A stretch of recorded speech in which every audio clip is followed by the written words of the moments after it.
Hi guys, welcome back to my channel. Today we're going to go over the different types of looms that are on the market today. I'm going to split this up into different sections. We're going to be going over the Cindywood looms. We're going to be going over KB looms and cottage looms. So, stay tuned. Okay guys, are you ready to learn about KB looms? Hi guys, welcome back. In this video, I am going to go over just a small amount of the looms that I have from KB Looms or knittingboard.com. They have a lot of different looms on the market.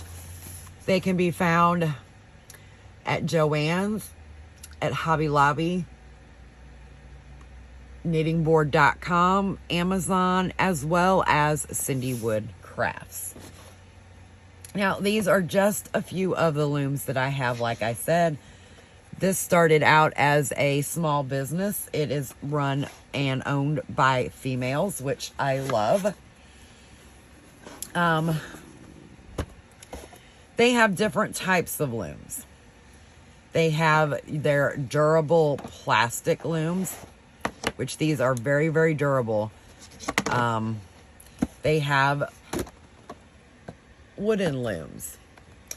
There's all kinds of different looms, and I cannot possibly show you in one video every loom that they have because I believe that I own every single one of them.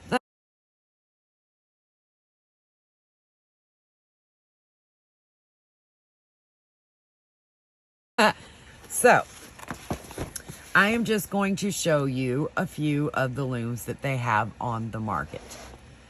If you are interested in knitting socks, I highly suggest from KB Looms that you get the his and her set. The orange loom comes with 52 pegs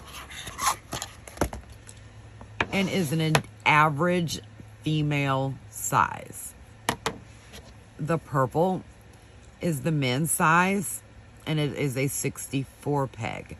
This is your average adult man or a larger woman, meaning size like 10-ish. With everything, you still want to gauge to make sure that you are getting the correct dimensions and using the correct loom. Another type of loom that they have on the market is their hat looms. This is a 24 peg, 5/8 gauge loom. And in case you haven't watched any of my other videos, 5/8 gauge means it's the distance from the center of this peg to the center of the peg adjacent to it. This particular loom, like I said, can be used for hats. It can be used for panels for an Afghan. It can be used for a scarf as long as it's not connected. The possibilities with this one are endless. You would typically use a bulky type yarn or 2 strands of worsted weight held together. A larger loom, the same concept as this one. This actually comes in a set. Is this particular guy, and I've got it marked. I've got it taped up, so I don't know off the top of my head without pulling the tape off what peg count it is, but they do come together. Let's see. This is the 48 peg loom. Same concept. I have mine marked off with a pattern that I was working on for the rib. So it's the knit, purl, knit, purl, knit, purl. Easier for me to keep up with it that way so I know exactly what stitch I'm working on. The line right there just means that was the beginning and the ending of the round. Another type of loom on the market is their rotating loom. This can be used as a double knit loom, which means that there's another piece that fits here on the inside. Or the way that I have it, as a single knit loom. On this particular loom, I am working on a hat with a cable pattern.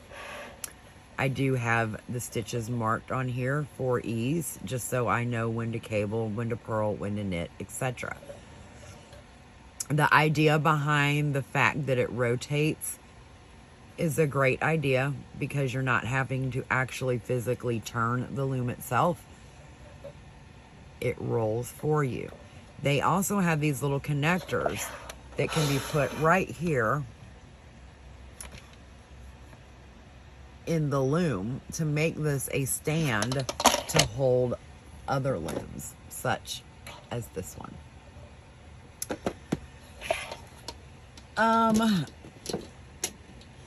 They also have Afghan looms. They've got looms for baby hats. They've got this loom right here, which is the all-in-one loom. The idea behind this loom is that you can make it a knitting board. You can make it a round loom. They market it as a sock loom as well. It is a 3/8 gauge. I particularly do not like to make socks that thick, so I would not use this as a sock loom. That is personal preference. It does show here on the back that you can use it to make socks. And they are using a thicker yarn, such as a DK weight.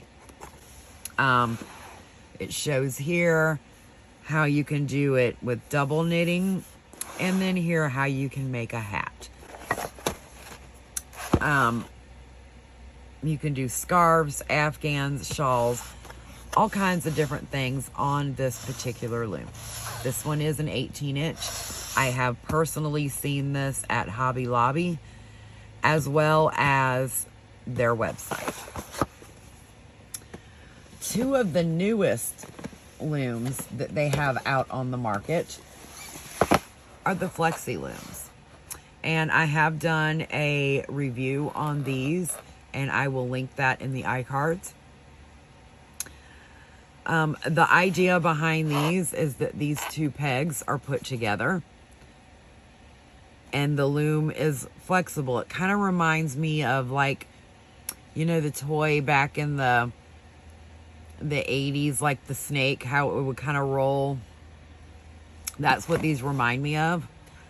They have a skinny size, and then they have a chunky size. So that all depends on what size yarn you would like to use. It also shows you here on the back of the looms that they can be used as a weaving loom as well.